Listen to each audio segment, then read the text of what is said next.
Señor Jesucristo. Y muy pronto estaremos recordando el día de Pentecostés, porque la iglesia en todo momento necesita de una nueva efusión del Espíritu Santo. Mi propósito en esta mañana es que nos vayamos hoy a nuestro Jerusalén llenos de alegría, igual que los primeros discípulos, al perder de vista a su Señor. Y sin embargo, volvieron, dice Lucas, a Jerusalén llenos de alegría. Entonces mi propósito en esta mañana es que podamos comprender un poco más la relevancia, la importancia de la ascensión y que sea a la vez un motivo de gran alegría en nuestros corazones. Y lo haremos viendo dos cosas, dos motivos por los que tú y yo debemos alegrarnos al asimilar mejor esta fiesta a la que nos invita la iglesia.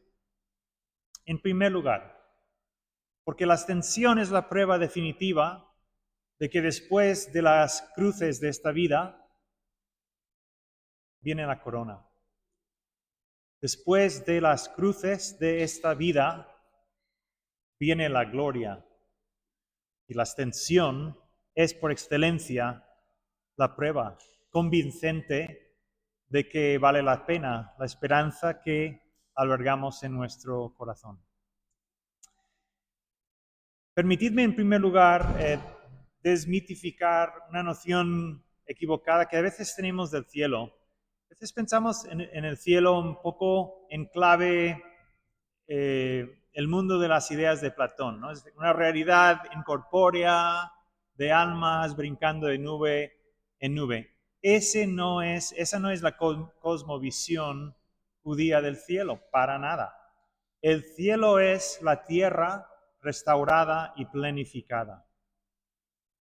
En el momento en que Dios haga su morada entre nosotros como siempre ha deseado. El cielo no es el mundo de las formas de Platón. Es un mundo corpóreo, pero planificado. Y es a ese mundo que asciende nuestro Señor Jesucristo, con su cuerpo glorificado, salvo una cosa que se le quedó de su existencia terrenal que veremos a continuación. Es decir, que en el cielo los cuadrados se vuelven cubos, los círculos se vuelven esferas y los triángulos se vuelven pirámides. Es decir, todo queda planificado y tú y yo también quedaremos planificado juntamente con Cristo.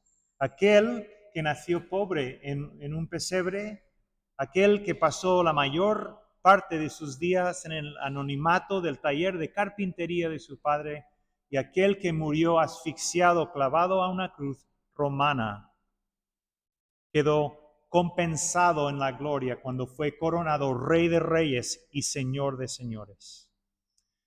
Hace como medio siglo surgió en Alemania un teólogo, un prodigio auténtico, que se doctoró con 21 años, de nombre Dietrich Bonhoeffer. Tenía una carrera prometedora por delante, se fue a estudiar a Estados Unidos, era querido, y aparte de teólogo, era un gran músico. Pero estando él en Londres o en Inglaterra, abordó el último de los aviones que partió hacia su Alemania natal, a fin, en vísperas de estallarse la Segunda Guerra Mundial, a fin de salvar a su país de un verdadero loco. Muchos no lo veían. Él tenía las ideas muy claras de lo que aquel hombre iba a hacer con su país. Y es más, para salvar a su iglesia, que estaba hincando la rodilla ante el Führer de Hitler. Entonces, siendo él un pacifista altamente comprometido, el sueño de su vida de niño era ir a India y conocer a Gandhi. Participó en un complot para asesinar a Hitler. Porque él dijo, si un loco está al volante de un coche atropellando a diestra y siniestra a la gente por una acera, lo que hay que hacer es meterse en el coche y echar al loco. No queda más remedio. Poquísimos días antes de la victoria de los aliados, murió ahorcado. Una vida desperdiciada, pregunto, con todo el talento que tenía. Muchos dirían que sí. Él no tuvo por qué volver a Alemania. El complot fracasó. No, mis hermanos. De fracasos nada. Porque después de la cruz viene la corona. Después de las pruebas viene la gloria. ¿Cómo lo sabemos? Por la ascensión de nuestro Señor Jesucristo, que fue coronado Rey de Reyes y Señor de Señores, y reina ahora para toda la eternidad en gloria. Segundo, la ascensión, mis hermanos. La ascensión es la gran prueba doctrinal, por así decirlo, de nuestra dicha como creyentes, de poder, por un lado, reconocernos pecadores con todos nuestros defectos, es decir, vivir auténticamente, decir sí, no pasar por santurrones, sino decir, no, yo tengo muchos defectos, soy pecador, y al mismo tiempo sabernos altamente y profundamente amados por Dios, al mismo tiempo. La ascensión es una de las grandes pruebas de ello, de que podemos vivir abrazando ambas realidades. No tenemos que llevar una careta, no tenemos que mentirnos a nosotros mismos. No, somos pecadores. Pero a la vez hay una fuente inagotable de amor y de perdón. ¿Cómo lo sabemos? En gran parte es por la ascensión, como vamos a ver ahora. Quiero que pienses primero en Viernes Santo, en la pasión. Pensemos por un momento en la pasión de nuestro Señor Jesucristo. ¿Cuál fue, pues, la fiesta del calendario litúrgico del Antiguo Testamento que mejor prefiguró Viernes Santo? La respuesta la tenemos en Jueves Santo. Porque en Jueves Santo celebró nuestro Señor Jesús con sus discípulos la Pascua. No es aleatorio, es providencial. ¿Y qué celebraban los judíos en la Pascua? En las vísperas del Éxodo, de la esclavitud que habían sufrido en Egipto, el Señor perdonó al primogénito de todas aquellas familias que habían rociado los dinteles de sus casas con la sangre de un cordero sacrificado. De la misma manera, Jesús en Viernes Santo roció la madera de aquella cruz romana con su propia sangre, constituyéndose en el Cordero de Dios que quita el pecado del mundo.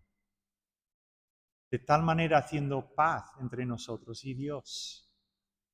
La cruz es Pascua planificada. Viernes Santo es Pascua planificada. Y la ascensión.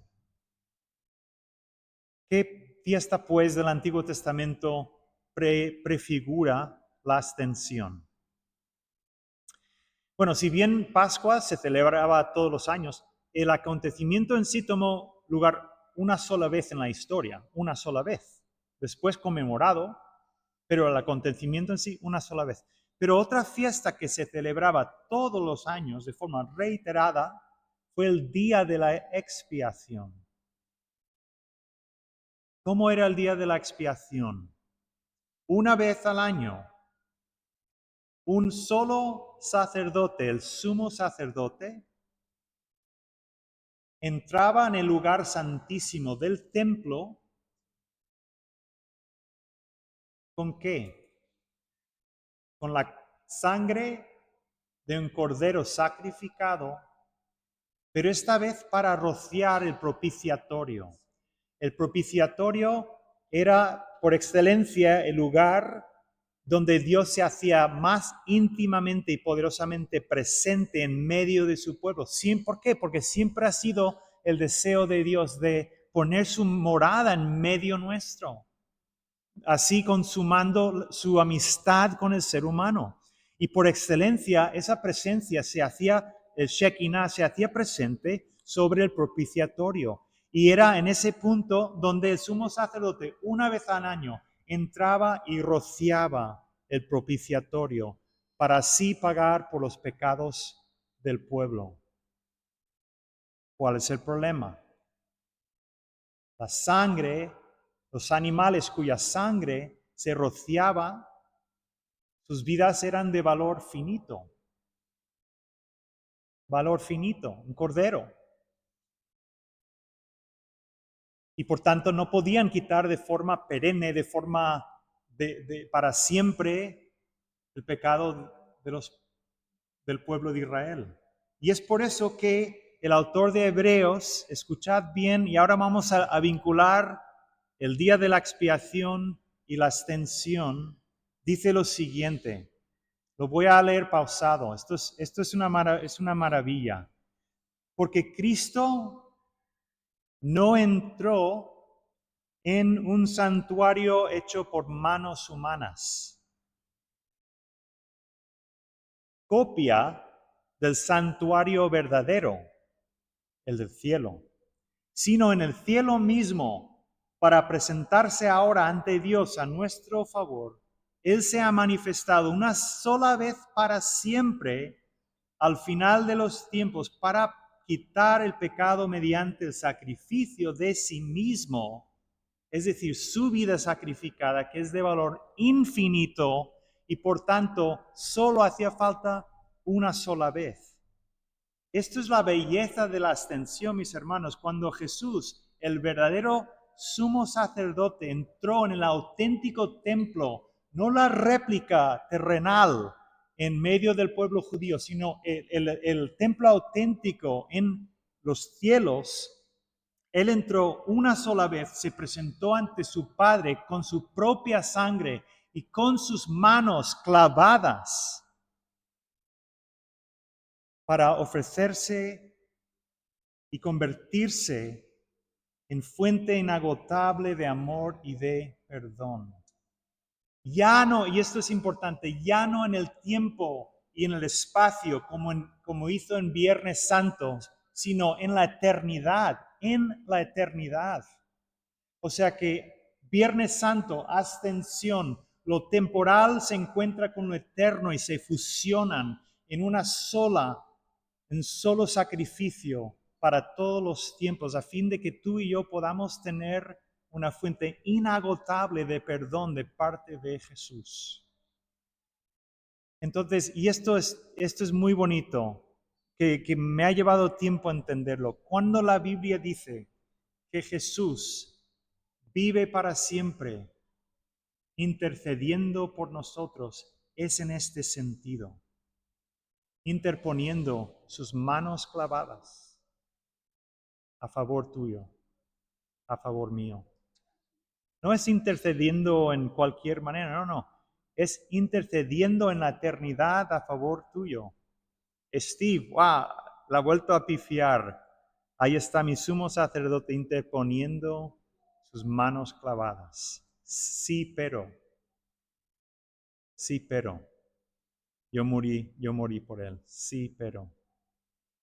Esto es, mis hermanos, realmente increíble. Alégrate. Tu pecado no te define. Muchas veces en el cristianismo nos pesa, ¿no? El querer ir de santurrones y llegar, no sé, a la iglesia con careta. ¿Cómo te va? Ay, sí, he tenido una semana magnífica, porque si no dices una respuesta así, parece que tu fe no es muy auténtica. Pero esta realidad de Viernes Santo y ascensión nos permite, mis hermanos, una gran liberación de poder abrazar, por un lado, de que somos hombres y mujeres todavía muy imperfectos, defectuosos y averiados. Y por otro, reconocer que hay una fuente inagotable de amor y perdón, porque uno hay en la eternidad interponiendo su sangre a favor tuyo. En la eternidad, continuamente, y a la vez, una vez para siempre, interponiendo su sangre a tu favor. Alégrate. Eres peor de lo que piensas. Alégrate, acéptalo. Soy peor de lo que hoy me creo. Pero alégrate, eres infinitamente más amado y perdonado de lo que te puedes imaginar. Abraza más verdades y descansa. Alégrate y vuelve al Jerusalén de tu entorno laboral, familiar, con el corazón henchido de alegría. Porque aquel que murió también ascendió. Porque después de las cruces de tu existencia, a veces más fácil y otras veces, viene la corona. Y por esta doble realidad de aquel que interpone sus manos clavadas por ti en la eternidad, es tu abogado, es tu hermano mayor, es tu amigo. Que el Señor selle su santa palabra a nuestros corazones y que podamos llenarnos de alegría igual que los primeros discípulos en esta mañana.